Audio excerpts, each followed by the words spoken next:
In the summer of 1996, I was 25 years old and living in Lake Louise, Alberta, Canada. I loved anything adrenaline and natural. The mountains, the fresh air, and the thrill of adventure were my daily companions. My newest passion that summer was mountain biking, and I had been super excited to start riding my first mountain bike. I remember it was a purple Trek, very fancy. The excitement of hitting the trails was palpable. What made the purchase even better was the fact that I also hit it off with the salesman, so he and I decided to hang out. We bonded over our shared love for biking and the great outdoors. He was a very experienced biker and had been road and mountain biking for years in the area, so he was familiar with the terrain and how to handle a bike. His expertise was evident in the way he navigated the rocky paths. Unfortunately for me, I wasn't so lucky. One day, shortly after, we'd agreed to go for a ride up and down the mountain. It's a big mountain. The challenge was exhilarating, but also daunting. We were going to ride up the main road to Lake Louise, then ride down a trail that paralleled the road. The ascent was tough, but the promise of the descent kept us motivated. The up part was physically strenuous, but I was super fit and kept right up. The camaraderie and the shared struggle made it all worthwhile. I don't remember much about what happened next. He had to go back to work in a nearby town called Banff later that day. I vaguely recall starting the trail. The next thing I remember is being in my apartment in staff residence at the bottom of the mountain. The gap in my memory was unsettling. My memory is spotty at this time, fragments of confusion and pain. Apparently, I'd called a friend and she came over, her concern evident in her eyes. After the third time I asked her about my bike, I kept asking, "Where's my bike?" She realized that I wasn't well. My repetitive questioning was a clear sign of my disorientation. My helmet was destroyed. I ended up sending it to Bell and told them it saved my life. The sight of the shattered helmet was a stark reminder of the severity of the accident. She called the local clinic doctor. It was a Sunday, so he was on call for emergency only, and took me over to see him. The urgency in her actions was palpable. I remember him using a scrubby to clean the debris out of my wound. The pain was intense, but necessary. I felt detached from the experience. It was as if I was watching it happen to someone else. It really hurt, but I think I was still in shock. The numbness was both a blessing and a curse. He put my arm in a sling and sent me home to sleep. The simplicity of the treatment was almost laughable in hindsight.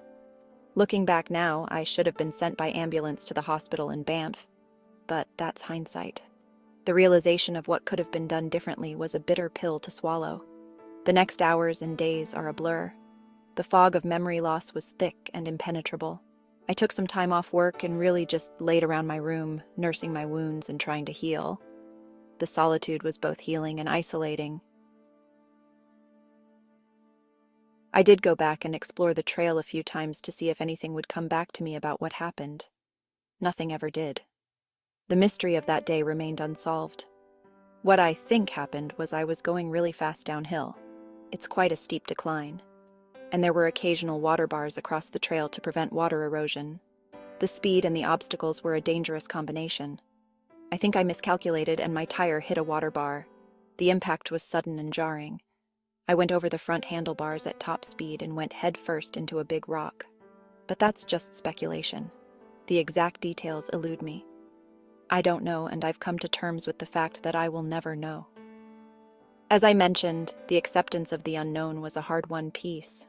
My memories around those days are confused and my brain was not working correctly. The haze of confusion was a constant companion.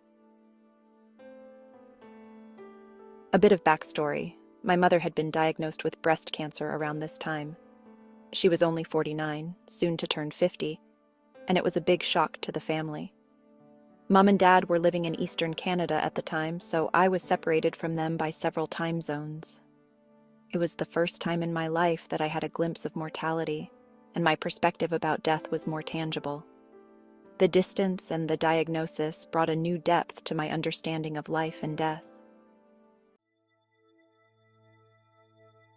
There was no tunnel that I remember. I appeared in a bright, warm, diffused, well-lit space. The light was all-encompassing and comforting. I don't remember having a body, just being there. The sensation of being was profound and surreal. There were no distinguishable objects around me. It was like I was suspended in light. The light was both a presence and a place. However, I was in the presence of what I can only describe as the most welcoming beings I have ever encountered. Their presence was overwhelmingly positive. I have never felt such pure, unconditional love and belonging. The feeling was indescribable and all-encompassing. I distinctly remember them saying, "Where have you been? We've been waiting for you." The joy in their voices was infectious. I was overwhelmed with joy in their presence. The connection was immediate and profound. I remember how they looked. Their appearance was both familiar and otherworldly. I could sort of see two of them. Their forms were not entirely clear. I don't remember much of their bodies, but I recall seeing two distinct faces. The faces were kind and welcoming. They were distinct because I knew there were definitely two, but indistinct because their features were not clear. The ambiguity added to the surreal nature of the experience. Their heads seemed longer and larger than human heads. The proportions were different but not frightening. Their eyes seemed very kind. The kindness in their gaze was deeply comforting. There was only happiness and welcoming energy coming from them. The energy was palpable and uplifting. I would describe them as light beings or energy beings.